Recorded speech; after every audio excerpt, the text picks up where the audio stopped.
ఏదైనా ఒక ప్రాజెక్ట్ కట్టాలంటే దీనికి కొన్ని ఎన్విరాన్మెంట్ క్లియరెన్స్ అని, అడ్మినిస్ట్రేటివ్ క్లియరెన్స్ అని డిపార్ట్మెంట్స్ అన్ని ఒప్పుకుంటేనే కట్టాల. అలాంటిది మొత్తం చేయకుండా అందరినీ బెదిరించి భయభ్రాంతులు చేసి ఆ ప్రాజెక్టు కడితే వాళ్ళు కోర్టుకు వెళ్ళారు. రైతులంతా చందాలు వేసుకుని గ్రీన్ ట్రిబ్యునల్కి వెళ్ళారు. వాళ్ళు ఇది అన్యాయం, చట్ట వ్యతిరేకం, ఇది చేయడానికి వీల్లేదు అని 100 కోట్ల రూపాయలు ఫైన్ వేశారు. కడాన సుప్రీంకోర్టు వరకు పోరాడారు. సుప్రీంకోర్టుకు పోతే ఇది అన్యాయం, ఇది కరెక్ట్ కాదని 25 కోట్ల రూపాయలు అడ్వాన్స్ కట్టండి, తర్వాత ఏం చేస్తాం కేసు విచారించి జడ్జిమెంట్ ఇస్తామన్నారు. అంటే ఒక వ్యక్తి దుర్మార్గానికి, అన్యాయానికి, అరాచకానికి ప్రజాధనం 25 కోట్లు పెట్టి రేపు ఇంకా పెట్టే పరిస్థితికి వచ్చారు. ఇదే వ్యక్తి జిఎన్ఎస్ఎస్ కింద హంద్రి నివా కింద 5,500 కోట్లు ఎనికే పన్నుని ఇచ్చారు. వీళ్ళు మామూలుగా తమ్ముళ్ళు దోపిడీ దొంగలు, వీళ్ళు గజ దొంగలు, వీళ్ళు రాష్ట్రాన్ని లూటీ చేయడానికే అధికారానికి వచ్చామని ఆలోచిస్తున్నారు తప్ప ప్రజల కోసం కాదని మీ అందరికీ విజ్ఞప్తి చేస్తున్నా. ఈ రెంటుల్లో చూస్తే దగ్గర దగ్గర 1,500 కోట్ల రూపాయలు పని చేయకుండా డబ్బులు తీసుకున్నారు. నేను ఒకటే హామీ ఇస్తున్నా, ఏ ఒక్కడిని వదిలిపెట్టాను. మిమ్మల్ని అందరినీ బుక్కిన డబ్బులంతా కక్కిచ్చే బాధ్యత నాదని మీ అందరికీ హామీ ఇస్తున్నా. ఇక్కడ మన నియోజకవర్గం ఉంది, మీరు ఒకసారి చూడండి ఎన్ని అన్యాయాలు. ఇక్కడే ఇప్పుడు రాళ్ల బదుగూరు సాధు గ్రామం 35 ఎకరాలు డీకేటీ భూమి వైసీపీ నాయకులు కబ్జా చేశారు. అవునా కాదా అని అడుగుతున్నా మిమ్మల్ని. ఇవే కాకుండా 1-2 కాకుండా ఈరోజు ఇక్కడనే వైసీపీ మండల పార్టీ కన్వీనర్ బుల్లెట్ దండపాణి అంటే పెద్దగా పొడంగి నల్లగుట్ట దగ్గర 4 ఎకరాల ప్రభుత్వం కొట్టేశాడు. అబకలతోటి దగ్గర ఈశ్వరుని దేవాలయం, తమ్ముళ్ళు దేవాలయాలకి దేవుడికే దిక్కు లేకుండా చేస్తున్నారు ఈ దుర్మార్గులు. అక్కడ కబ్జా చేశారు భూమి అంతా. ఇంకో పక్క ఎంపీ నిధులతో బస్ షెల్టర్ కడితే వీళ్ళ భూమికి జాగా కావాలని ఈ మండల కన్వీనర్లంతా ఆ బస్ షెల్టర్ కొట్టేసే పరిస్థితికి వచ్చారు.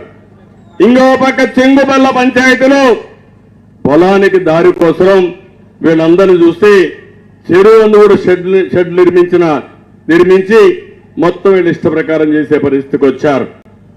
7వ మైలు పక్కనే 6.65 సెంట్ల భూమిని స్వాధీనపరుచుకుని షాపింగ్ కాంప్లెక్స్ కట్టేశారు. ఇంకో పక్కన మీరు చూస్తే ఏపీఐఏసి గోకుల్ దాస్ గార్మెంట్స్ కి ఇచ్చిన 4 ఎకరాల 60 సెంట్లు 17 మంది వైసీపీ నాయకులు కబ్జా చేసే పరిస్థితికి వచ్చారు. ఊర్లో వాళ్ళంతా వ్యతిరేకించి కలెక్టర్ దగ్గరిపోయే పరిస్థితికి వచ్చారు.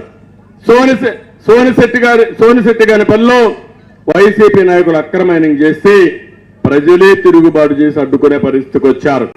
అంటే మీరు ఒక్క విషయం గుర్తుపెట్టుకోవాలి, నా జీవితంలో ఎప్పుడు నేను ఊహించలేదు మన నియోజకవర్గం ఒక ప్రశాంతమైన నియోజకవర్గం అవునా కాదా అని మిమ్మల్ని అడుగుతున్నా.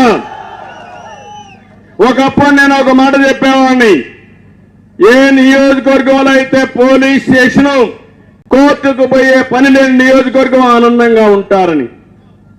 ఈరోజు 30 సంవత్సరాలు ఎప్పుడైనా మీకు ఇబ్బందులు కలిగించానా అని మిమ్మల్ని అడుగుతున్నా.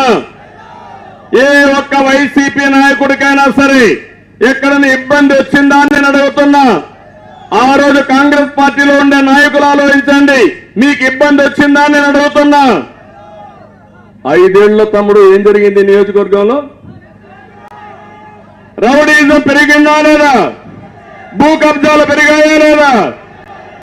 గ్రానైట్ దొంగ వ్యాపారం పెరిగిందా లేదా? మాట్లాడితే తాగేసి వస్తారు, క్వార్టర్ బాటిల్ ఇప్పిస్తారు, అది నాసిరకం బ్రాంది, అది తాగతారు, ఇంకా వాడి ఆరోగ్యం పోయింది, మనకు శాంతి లేదు. అవునా కాదా? యువతను పెడదారిని పట్టించారు. నేను ఒకటే ఆలోచించాను, యువతను ముందుకు తీసుకుపోవాలని నేను ఆలోచిస్తే వీళ్ళు పెడదారిన పెట్టే పరిస్థితికి వచ్చారు. నేను అందుకనే మిమ్మల్ని కోరేది ఒకే ఒక విషయం. ఈ రోజు నేను ఒకటి హామీ ఇస్తున్నా. ఇక్కడ అభివృద్ధి అంతా మనమే చేశాం. 220 kVA సబ్ స్టేషన్ కానీ, బీసీ రెసిడెన్షియల్ స్కూల్ కానీ, ఐటీఐ బిల్డింగ్ కానీ, రాళ్లబదుగూరులో జూనియర్ కాలేజ్ కానీ, ఏపీ మోడల్ స్కూల్ కానీ, అన్ని స్కూల్స్ కి ప్రహరీ గోడలు కానీ, పాలారుపై చెక్ డ్యాములు కానీ, టీటీడీ కళ్యాణ మండపాలు కానీ, 1-2 కాదు, అన్ని పనులు మనమే చేశాం. అదే మాదిరిగా రాళ్ల గంగమ్మ గుడికి 5 సెంట్లు ఇస్తే అది కూడా క్యాన్సిల్ చేసే పరిస్థితికి వచ్చారు. అంటే ఎక్కడికి పోతున్నారో నాకైతే అర్థం కావడం లేదు. ఇలాంటివి వచ్చినప్పుడు మళ్ళీ ఒకటే హామీ ఇస్తున్నాం. ప్రతి ఒక్క ఊర్లో ఎక్కడైనా సరే సిమెంట్ రోడ్డు కానీ లేకపోతే అన్ని ఊర్లో సిమెంట్ రోడ్లు వేయించే బాధ్యత నాదని మీ అందరికీ హామీ ఇస్తున్నా. మీ పొలాలకు పోయే రోడ్లన్నీ వేయించే బాధ్యత కూడా తీసుకుంటామని చెప్పి నేను మీకు తెలియజేస్తున్నా. ఇదే కాదు, గ్రామంలో పరిశుభ్రంగా అవడం కోసం నేను ఆ రోజు చెత్త నుంచి కాంపోస్ట్ తయారు చేసి షెడ్లు కట్టాను. అవి కూడా పోయినాయి. అదే మాదిరిగా మరుగుదొడ్లు కట్టాం, వంట గ్యాస్ ఇచ్చాం, ఇంకో పక్క వీధి దీపాలు వేసాం.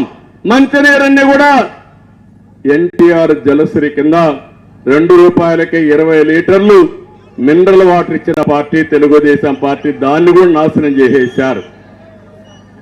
ఇవన్నీ కూడా ఈ రోజు నేను ఒకటే మీకు హామీ ఇస్తున్నాను. అన్ని గ్రామాల్లో మౌలిక సదుపాయాలు పూర్తి చేస్తాను. అన్ని గ్రామాలకి సిమెంట్ రోడ్లు కానీ, డబల్ రోడ్లు కానీ వేయించే బాధ్యత నాదని మరొకసారి మీ అందరికీ హామీ ఇస్తున్నా. ప్రాథమిక ఆరోగ్య కేంద్రాలు ఇవన్నీ కూడా వేయిస్తాను. ఇంకో పక్క ఇక్కడికి వచ్చినప్పుడు శాంతి